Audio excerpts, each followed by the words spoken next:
चरण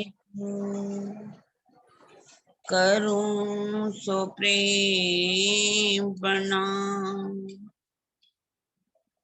अशुभ हरन मंगल करन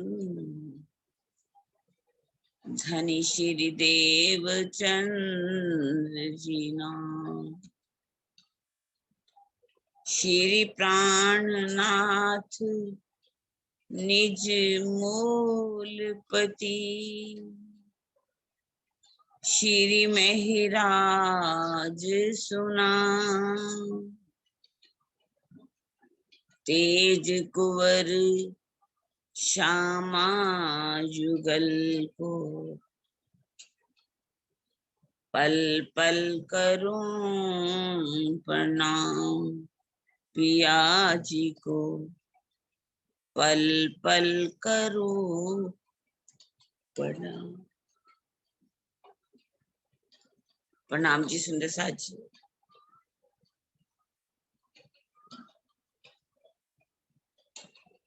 आज आषाढ़ महीने की पूर्णमासी का दिन। आज का दिन सभी गुरु पूर्णिमा के नाम से मना। अगर पौराणिक मान्यता के अनुसार हम देखें तो आज के दिन व्यास जी का जन्म हुआ। व्यास जी कौन थे? सत्यवती और पराशर के पुत्र व्यास जी। देखा जाए तो व्यास जी एक उपाधि है।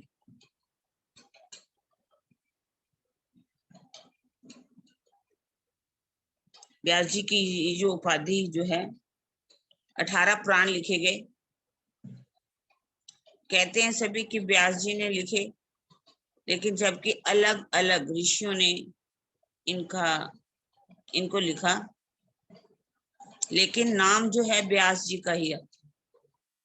क्योंकि जो इस अवस्था तक पहुंच जाता है आगे तक, तो उनको व्यास जी की उपाधि मिलती है। आज भी जो भी कथाएं होती हैं, भागवत कथा हो तो व्यास जी की गादी लगाई जाती है।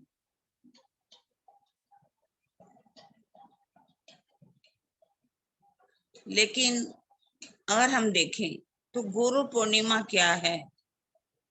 गुरु पूर्णिमा का वास्तविक अर्थ क्या है? गुरु का अर्थ क्या होता है? गुरु किसे कहते हैं?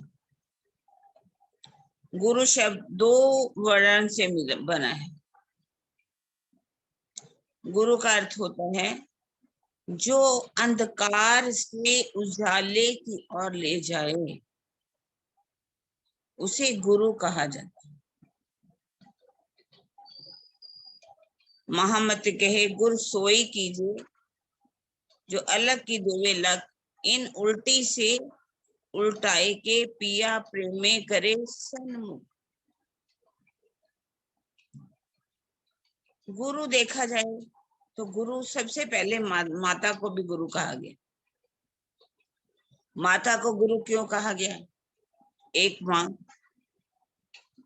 अपने बच्चे को 9 महीने तक कष्ट इतना सहन करके कोख में रखती है, फिर उसको पैदा करने के लिए कितनी प्रसव पीड़ा होती है, उसको कितनी पीड़ा सहन करके उसको पैदा करती है। कई कई रातों जाग कर उसका पालन करती है, उसको अपनी छाती का दूध पिलाती है, स्वयं गीले पर सो जाएगी लेकिन बच्चे को सूखे पर सुलाएगी। उस बच्चे को बड़ा करेगी, पढ़ाएगी, लिखाएगी, पालन करेगी। इसलिए उस माता को भी क्या कहा गया है? गुरु। और पिता को भी गुरु कहा गया। क्यों? पिता जो है सारा दिन अर्थोपार्जित करता है, पैसा कमाता है, कोलों का बैल बनता है, तब कहीं जा करके पैसा कमा करके उस बच्चे का पालन पोषण होता है, पढ़ाया लिखाया जाता है। इसलिए पिता को भी गुरु कहा गया है। और उसके बाद उनको शिक्षा लेने के लिए स्कूल में भेजा जाता है, और शिक्षा जब ली जाती है तो प्राइमरी का टीचर अलग होता है, 1 से 5 तक। 5वीं के बाद जो शिक्षा देते हैं वो टीचर बदल जाता है, 10वीं के बाद टीचर बदल जाता है, बीए के बाद बदल जाता है, एमए के बाद टीचर बदल जाते हैं। तो उनको भी गुरु कहा गया है। अगर देखा जाए, माँ का ऋण भी कोई नहीं उतार सकता। माँ जिसने अपने बच्चे को पैदा किया, अगर कोई चाहे कि उस माँ का ऋण उतार दूं तो नहीं उतारा जा सकता। पिता का ऋण भी नहीं उतारा जा सकता। और इसी तरह से जो गुरु शिक्षा देते हैं स्कूल में, उनका ऋण भी उतारना बहुत मुश्किल हो जाता। कोई चाहे कि उनका ऋण उतार दें, नहीं उतार सकते। आज की भौतिक शिक्षा में तो देखा जाए, जितने भी उनके विद्यार्थी होते हैं, क्या वो अपने गुरुओं की इज्जत करते हैं? कभी कभी तो देखा जाता है तो इतना मजाक उड़ा देते हैं। क्यों? क्योंकि वो हम उन बच्चों को कौन सी शिक्षा देते हैं? भौतिक शिक्षा देते हैं। भौतिक शिक्षा में उनको यही सिखाया जाता है कि तुमने बड़ी इंग्लिश पढ़नी है, अच्छे मार्क्स लेने हैं, अगर आपको विदेश जाना है तो बहुत पढ़ाई करो। हम बच्चों को पैसा इतना कमाते हैं, पैसा कमा करके उनको शिक्षा देते हैं। शिक्षा दे करके उनको बाहर भेजने के लिए इतना पैसा उसके ऊपर लगा देते हैं। गांव पंजाब की तरफ चले जाएं, अपनी जमीनें बेच देते हैं, अपने गहने बेच देते हैं, और अपने बच्चों को विदेश में भेज देते। और विदेश में भेजने के बाद क्या वो बच्चे आपके पास आते हैं? बिल्कुल भी नहीं। माँ बाप अकेले घर पड़े हैं। गांव की तरफ चले जाओ, उनके घर बहुत बड़े बड़े हैं, कोठियां बंगले बना लिए उन्होंने आकर के, लेकिन फोन कर देते हैं, ज्यादा से ज्यादा नौकर रख देंगे। लेकिन यदि हम अपने बच्चों को धार्मिक शिक्षा दे, आध्यात्मिक शिक्षा दे, तो वो बच्चे भौतिक शिक्षा के बजाय वो अपने माता पिता की इज्जत करते, अपने माता को पिता को वास्तविक गुरु मानते हैं। जैसे कि एक पति पत्नी थे, उनका पहला बेटा हुआ। उन्होंने कहा कि माँ ने कहा मैं अपने बेटे को आध्यात्मिक शिक्षा दूंगी। पिता कहने लगे नहीं, मैं अपने बेटे को डॉक्टर बनाऊंगा। चुप हो गई। अब उन्होंने उनको ऐसी शिक्षा देनी चाहिए शुरू की जिसमें वो डॉक्टर बने। उसके बाद दूसरा बेटा हुआ। माँ ने फिर कहा नहीं, मैं इनको आध्यात्मिक शिक्षा देने के लिए गुरुकुल भेजूंगी। उन्होंने कहा नहीं, इसको तो मैं इंजीनियर बनाऊंगा। तो फिर से चुप हो गई। अब वही शिक्षा देनी शुरू की। तीसरा बेटा हुआ। माँ ने वही फिर जिद पकड़ी, लेकिन उन्होंने कहा नहीं, इसको तो मैं वकील बनाऊंगा। जब चौथा बेटा हुआ तो उसने कहा, माँ ने फिर, अब तो मैं आपकी एक बात मानने वाली नहीं, चाहे कुछ भी हो, मैं इसे आध्यात्मिक शिक्षा देने के लिए गुरुकुल भेजूंगी ही भेजूंगी। उन्होंने बड़ा डॉक्टर बन गया, इंजीनियर बन गया, वकील बन गया, चौथा गुरुकुल में जाकर के शिक्षा ले ली। चारों बच्चे जो थे घर में रह रहे थे, अपना अपना पैसा कमा रहे हैं, घर बना लिए, शादी भी हो गई। अब पिता कह रहे हैं कि देखो मेरा बेटा कितना लाखों रुपया कमा रहा है, छोटा तीनों कमा रहे हैं, और तुम्हारा जिसको तुमने गुरुकुल भेजा वो क्या कर रहा है, इधर उधर जाकर के शिक्षा देता है, उसका स्तर देखो, पैसा उसके पास इतना नहीं है। उसने कहा ठीक है, ऐसा करते हैं, आज इसका फैसला कर लेते। फैसला करने के लिए माँ ने आज एक नाटक किया, बाप को कहा कि आप कमरे में बंद हो जाओ एक साइड पे। उसने अपने रोने लगी, आज अपने बाल खोल लिए, कपड़े फाड़ लिए, देखो बेटा, बड़ा बेटा आया, देखो बेटा आज तुम्हारे बाप ने मुझे कितना मारा, आज इतना मुझे मारा, मुझे गालियां दी। कहने उसने इतनी गंदी गंदी गाली अपने बाप को दी। माँ तू चिंता मत कर, मैं अभी आराम करने जा रहा हूँ, मैं कुछ समय के बाद तुम्हें डॉक्टर इलाज करूंगा, अभी मुझे आराम करना है। वो अपने कमरे में चला। दूसरा इंजीनियर जब आया तब भी माँ ने ऐसी ही बातें की, देखो तुम्हारे बाप ने कितना मुझे मारा, कैसे मुझे उन्होंने गालियां दी, यहाँ तक कि कहा कि मैं तुझे तलाक दे दूंगा। वो कहने लगा कोई चिंता नहीं कर माँ, मैं बाप को सीधा कर दूंगा। छोटा भाई है ना वकील, हम मिल करके अपने बाप को सीधा जेल में पहुंचाएंगे। तीसरे ने भी जब ऐसी ही बातें की, बाप सुनता रहा। चौथा जब बेटा आया, जिसको अच्छी आध्यात्मिक शिक्षा दी गई थी, उसने वही बातें दोहराई माँ ने, तो वो कहने लगा माँ आज कैसी बातें कर रही हो तुम, आज दिन तक इतने बड़े हो गए हम, हमारे पिता ने इतनी मेहनत करके सब बच्चों को पढ़ाया लिखाया, क्या तुम्हें कभी गाली दी?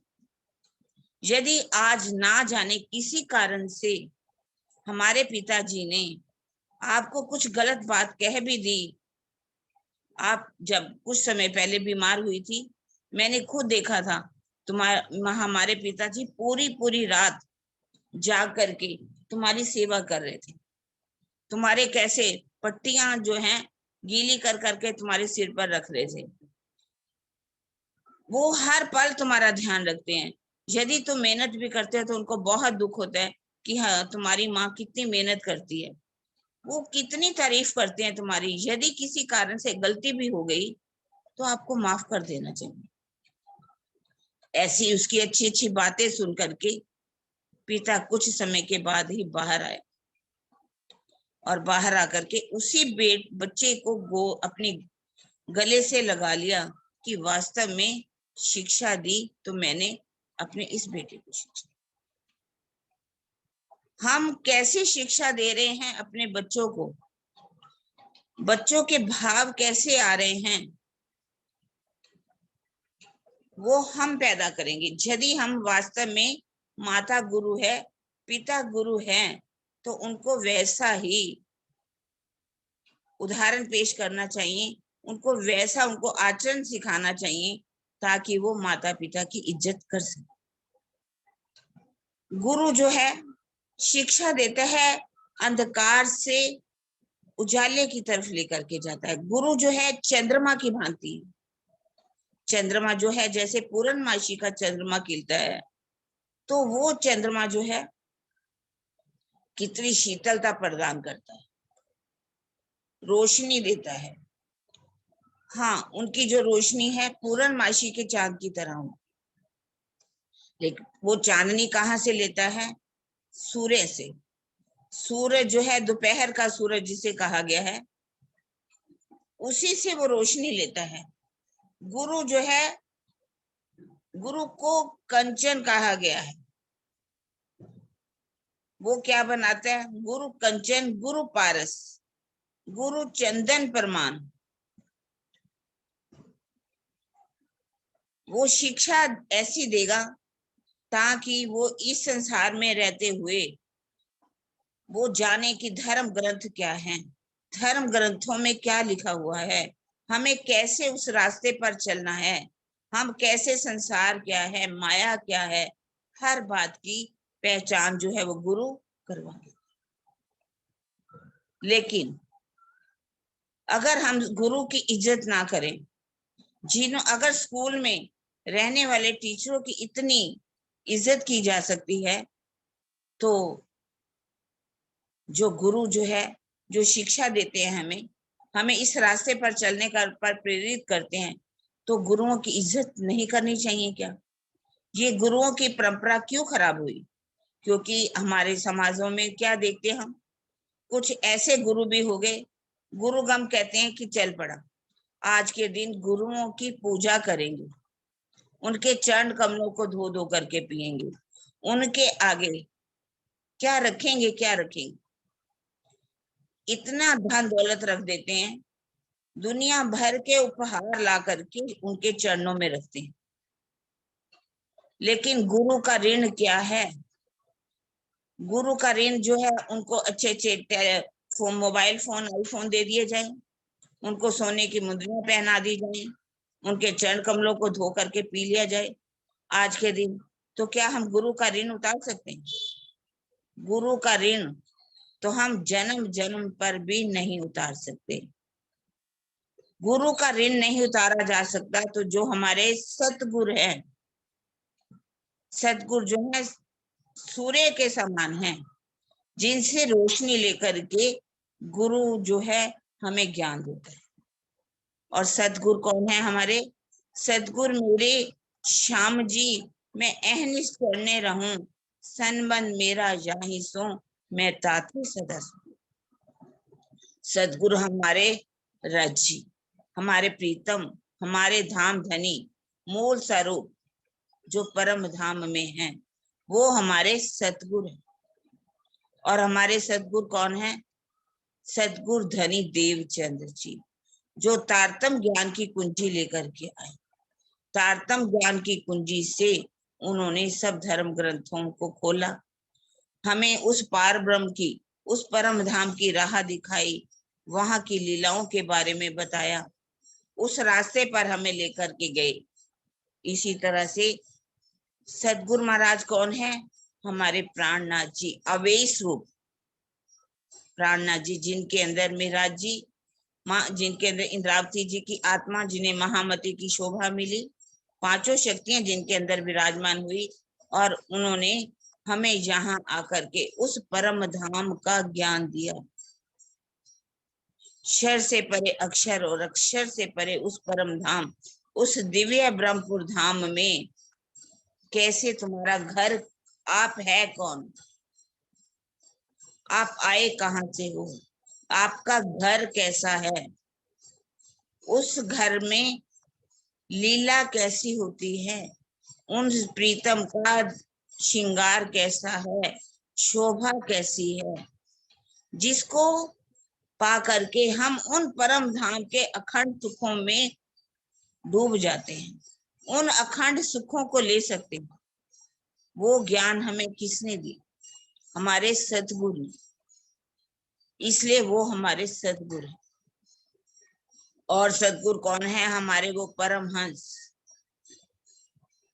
जिन परमहंसों ने कितनी कसनी करके इस संसार को शर मान करके उसको छोड़ दिया, इस शरीर को कि उन्होंने परवाह नहीं की, कितनी कसनी कर करके उस पार ब्रह्म को अपना साक्षात्कार किया, उनका दीदार किया, और उन्होंने वह भी हमें उस रास्ते पर चलने के लिए बताते हैं कि जिस रास्ते पर हम चले, आप भी उन रास्तों पर चलें। हमें उसी रास्ते पर चलना चाहिए जिस रास्ते पर हमारे परमहंसों ने हमें चल करके दिखाया, हमारे सदगुरु धनी श्री देवचंद्र जी ने चल के दिखाया, हमारे प्राणनाथ जी ने चल करके दिखाया।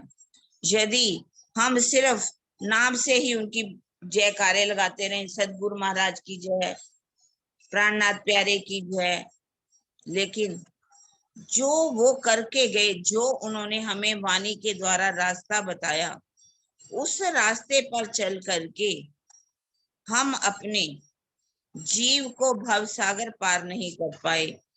हमने इस जीव को मुक्त नहीं किया, आवागमन से मुक्त नहीं किया, और आत्मा के द्वारा उस अखंड परम धाम का दीदार नहीं किया, उनको साक्षात्कार नहीं किया।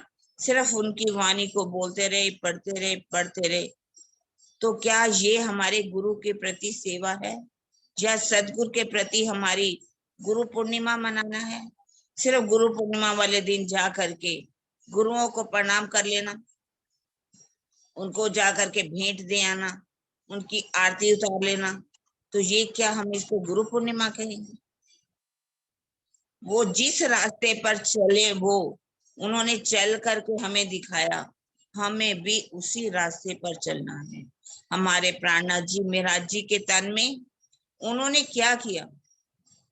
उन्होंने कहा जागो अने जगाओ, स्वयं जागो और दूसरों को भी जागृत करो। उन्होंने घर से निकले, नौतनपुरी से जैसे निकले, सूरत में आए, सूरत में 500 की जमात को इकट्ठा किया, इकट्ठा करके पन्ना जी की तरफ कैसे प्रस्थान कर दिया। हम आत्माओं को जागृत करने के लिए कहां कहां नहीं गए, गांव गांव में गए, शहर शहर में गए, कितनी कसनी उन्होंने कसी, कैसे कष्ट उनके शरीर ने भी भोगे। प्रकृति के क्या कष्ट नहीं होते? क्या सर्दी नहीं आती? जब बहुत सर्दी आती है तो हम अपने घरों से निकल नहीं पाते, तो उन्होंने कैसे चल करके हमें बताया कि मैं आत्माओं को जागने के लिए, दुनिया के कहते कोई प्यासा हो तो कुआं के पास जाता है, लेकिन हमारे प्रीतम कैसे हैं? प्यासों के पास कुआं चल के जा रहा है, कहां कहां जा करके, कहां से चलते हैं? सूरत से कैसे जाते हैं? चितपुर, मेड़ता, मेड़ता से आगरा होते हुए दिल्ली आते हैं, कैसे वहां से हरिद्वार जाते हैं, शुरू से दीप बंदर जाते हैं, ठट्ठा नगर जाते हैं, मस्कत बंदर जाते हैं, अब्बासी बंदर जाते हैं, जागनी के लिए उदयपुर जाते हैं, औरंगाबाद जाते हैं, रामनगर जाते हैं, कैसे पन्ना जी में पहुंचते, तब अपनी आत्माओं को जागृत कर रहे हैं। हम तो सिर्फ वाणी को पढ़ते हैं, सुनते हैं, पाठ पढ़ लेते हैं, लेकिन क्या हमने सोचा? हमने अपने सदगुरु महाराज का ऋण उतारा? क्या कभी किसी को जागृत किया? क्या जगाने की कोशिश की? किसी को समझाने की कोशिश की? यदि हम ऐसा नहीं कर पाते तो हम कितनी भी गुरु पूर्णिमा मना लें, जहाँ हम बातें कर लें, हम उनका ऋण नहीं चुका सके। जो परम धाम में हमने वायदा किया था, ये भी हमारा एक प्रकार का ऋण है। हमारी सच्ची सदगुरु की सेवा यही है, हम स्वयं भी जागे और अपने परम धाम की आत्माओं को भी जागृत करें। वाणी कहती है, हादी मिलिया बहुतों को, कोई ले ना सके हादी चाल, चलना हादी का सोई चले, जो होवे इन मिसाल। अगर हम कहें कि हम अपने परमहंसों के रास्ते पर चले, जैसे उन्होंने परमहंसों ने रास्ते पर चल करके दिखाया, कैसे कसनी की, अपने प्रीतम को रिझाया और जागनी के कार्य के लिए कैसे सबसे प्रेम किया, प्रेम के रास्ते पर चले, प्रेम के रास्ते पर चल करके ही उन्होंने जागनी का कार्य किया। तभी तो वाणी में कहा गया, सोई सुहागिन धाम में जो करसी इत रोशन, तौल मौल दिल माफक देसी सुख सबन। सच्ची गुरु पूर्णिमा तो यही है कि हम चाहे कुछ भी हो जाए, हमें इसी रास्ते पर चलना है जिस रास्ते पर हमारे हादियों ने चल करके दिखाया, हमारे परमहंसों ने चल करके दिखाया। अगर वो आज जागनी नहीं करते, इस अपनी चितवन के रास्ते पर नहीं चलते, तो आज हमें चितवन का रास्ता पता नहीं चलता। हमें भी नहीं पता चलता कि ये परम धाम कैसा है। उन्होंने जैसे जागनी जवाहरदास महाराज जी ने पूरी रात जागृत करके होकर के कैसे चितवन की और परम धाम के एक एक पक्ष को देखा और एक एक पक्ष को इन किताबों में लिख करके हमें दिया।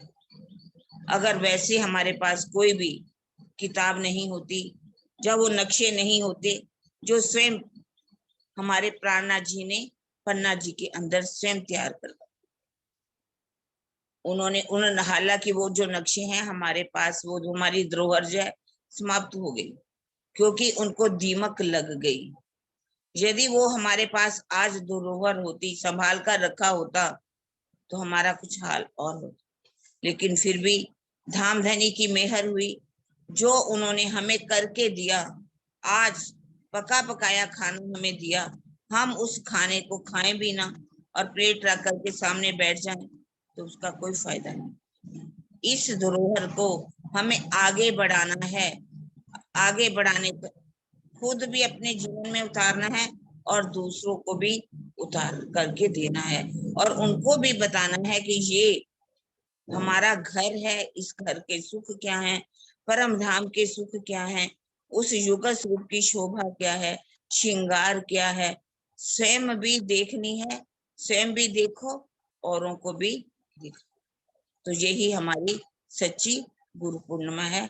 इस तभी हम अपने आप को सुंदर साथ कहला सकेंगे, सच्चे सुंदर साथ कहला सकेंगे, साथी कहला सकेंगे, यदि हम इस रास्ते पर चलते हैं। तो ये है हमारी गुरु पूर्णिमा। प्रणाम जी, सुंदर साथ जी, प्रणाम जी।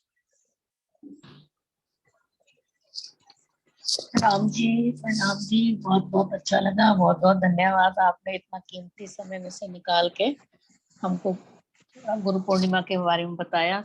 आज किरण दीदी बहुत कहीं व्यस्त थी, उन्होंने कहीं जाना था। मैंने कहा नहीं, हमारे सुंदर साथ को थोड़ा सा टाइम दो, इसीलिए ठीक है, पूरा टाइम नहीं दे सके। हाँ जी, आज हाँ जी, क्योंकि मुझे निकलना है अभी 6:30 बजे। तो कोई बात नहीं दीदी, इतना ही आ गए आप, बहुत बहुत शुक्रिया आपका, प्रणाम इतना जी, दिया सभी आपने टाइम। सुंदर साथ जी के चरणों में कोटान कोट प्रणाम जी, प्रणाम जी।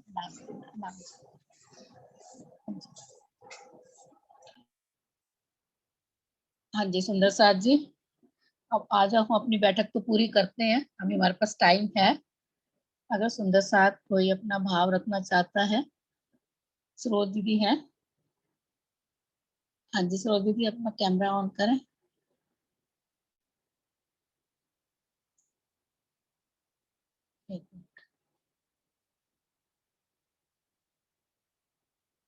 हाँ जी दीदी, आप कंफर्टेबल हो?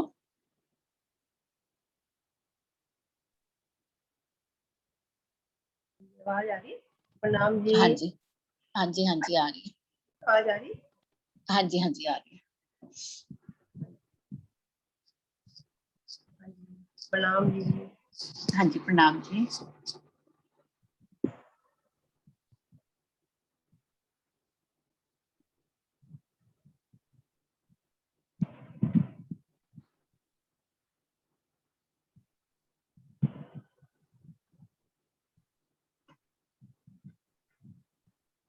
बोलो श्री प्राणनाथ प्यारे की जय, बोलो श्री सतगुरु महाराज की जय, सर्व सुंदर साथ की जय। सभी सुंदर साथ को गुरु पूर्णिमा की बहुत बहुत बधाई। आज इसी को लेकर एक सदगुरु पर भाव लेते हैं सुंदर साथ जी। सतगुरु तुम्हें हमारे, सतगुरु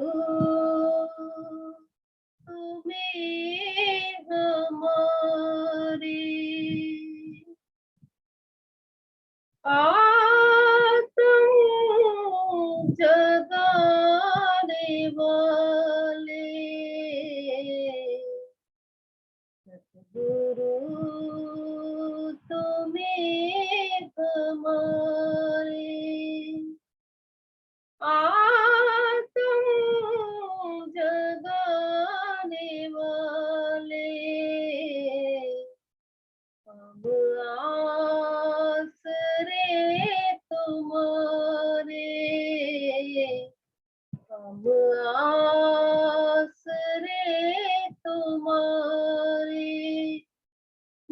निज धाम ले जाने वाले सतगुरु तुम्हें हमारे कोई न जान पाया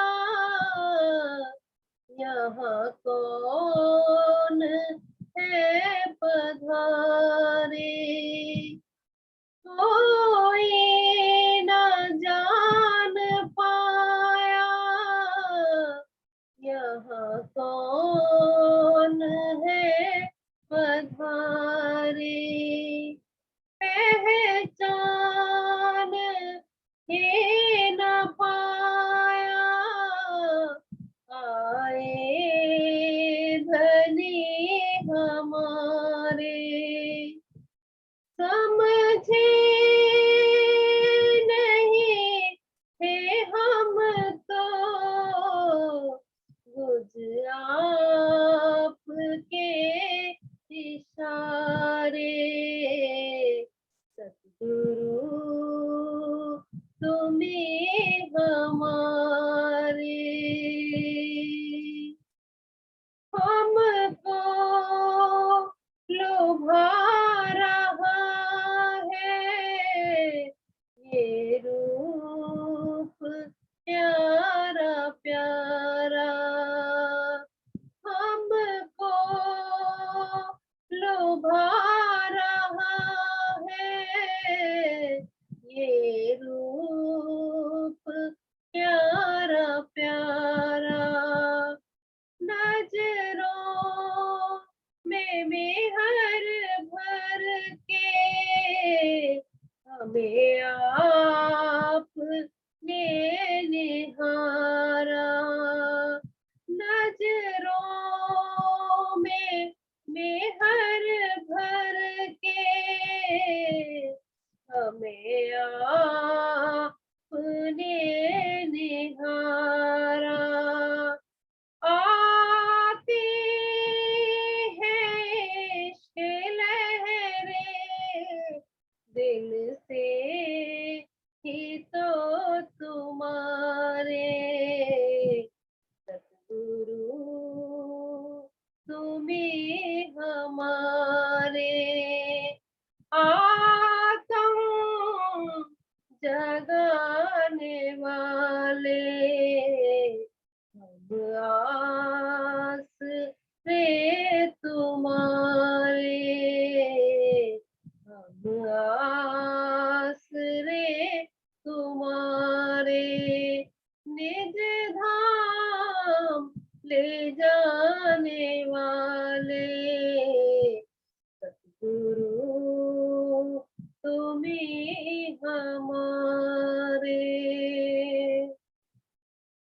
ये चरण कमल तुम्हारे है आशियां हमारा ये चरण कमल तुम्हारे है आशियां हमारा सब साथ चाहता है नूरी दीदार तुम्हारा सब साथ चाहता है नूरी दीदार तुम्हारा फिर से वो प्यार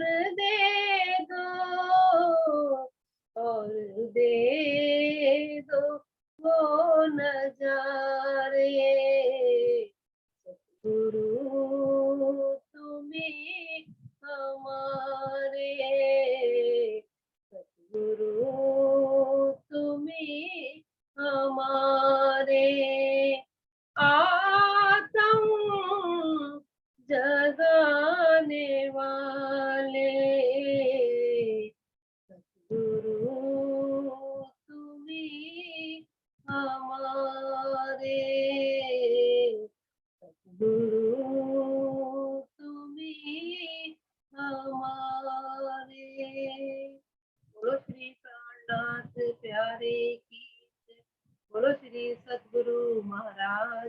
नाम जी, सतगुरु नाम जी, प्रणाम जी, प्रणाम जी। बहुत प्यारा, बहुत गुरु पूर्णिमा के ऊपर, सतगुरु के ऊपर बहुत प्यारा था। आज हमें सच्चे सतगुरु ना मिले होते तो आज हम यहाँ इकट्ठे भी ना होते। ये हमारे सच्चे सतगुरु की देन है जो हम आज यहाँ पर सब इकट्ठे हैं। हाँ जी सुंदर साथ जी, कोई और भी अगर अपना भाव या कोई अपना अनुभव शेयर करना चाहता है, आज हमारे पास टाइम है थोड़ा सा, अगर कोई बोलेगा ठीक है, नहीं तो फिर प्रणाम करनी पड़ेगी। हाँ जी सुंदर साथ जी, कोई भी अपना भाव रखना चाहे, कोई अपना अनुभव, मोनिका कोई अनुभव सुनाओ सरकार श्री के बारे में ही। 1 मिनट अनम्यूट करती हूँ।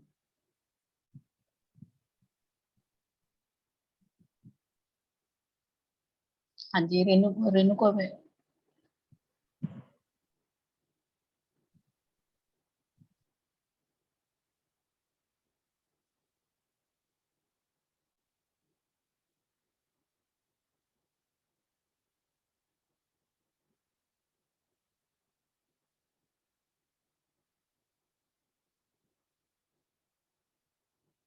हाँ जी रेणु।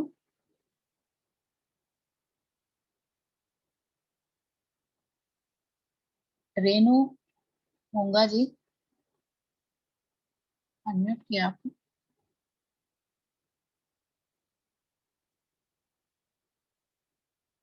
नहीं बोलना चाह रहा हूँ।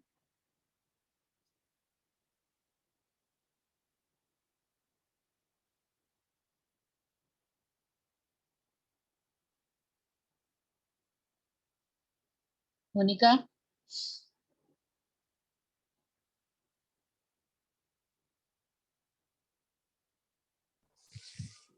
जी, नाम जी।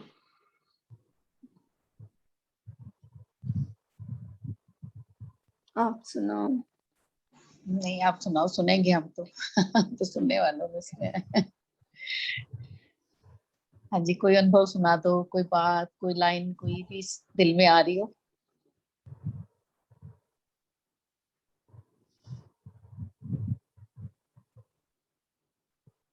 सरकार श्री का खजाना सबके पास बहुत है।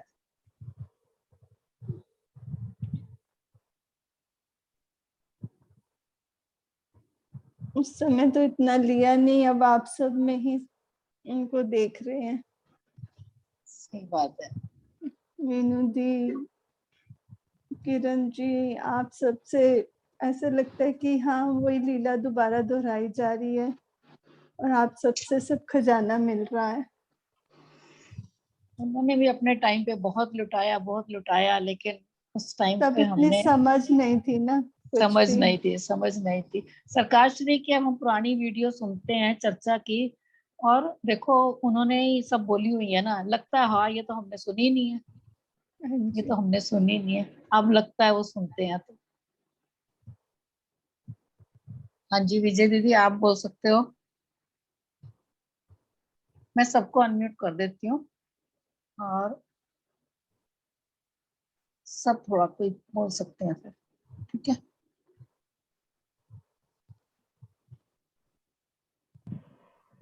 हाँ जी सुंदर साथ जी अपना। हाँ जी आज एक हो गया अपना एक अनुभव सुना दो। है। आज कोई अपना एक अच्छा अनुभव सुना दो पुराना। आप तो बहुत रहे हो साथ में, मेरा एक तो सुना दो, रोज एक तो सुना दो। गुरु पूर्णिमा में गुरु को ही, आज धनी को अपने यही उपहार दो। मेरे को तो आज हमेशा ही याद रहते हैं, आज गुरु पूर्णिमा कोई स्पेशल थोड़ा ही है, हमारे लिए तो हाँ रोज ही बस वो है। तो बात है, वो तो हम तो बिल्कुल रोज ही याद करते हैं। भूलना आज नहीं। इसने सब कुछ दिया, वो उसके लिए सब गुरु है। हाँ जी हाँ, सुरक्षा बहन जी आप सुनाओ आज भजन। भजन तो फिर मेरे को तो बताया नहीं गया, मेरे पास सतगुरु के बारे में अभी कुछ याद नहीं आ रहा। तो कोई जो नहीं, याद तो आ रहा है वही वाणी सुना दो। सतगुरु ने ऐसा कुछ दिया, वो किसी ने नहीं दिया। वो इतने भाव से हम आगे बढ़े हैं, तो मैं तो एक ही शब्द कह सकती हूँ कि राजी ने हमको उस रास्ते पे चलाने के लिए रास्ता बताया। हम चल रहे हैं,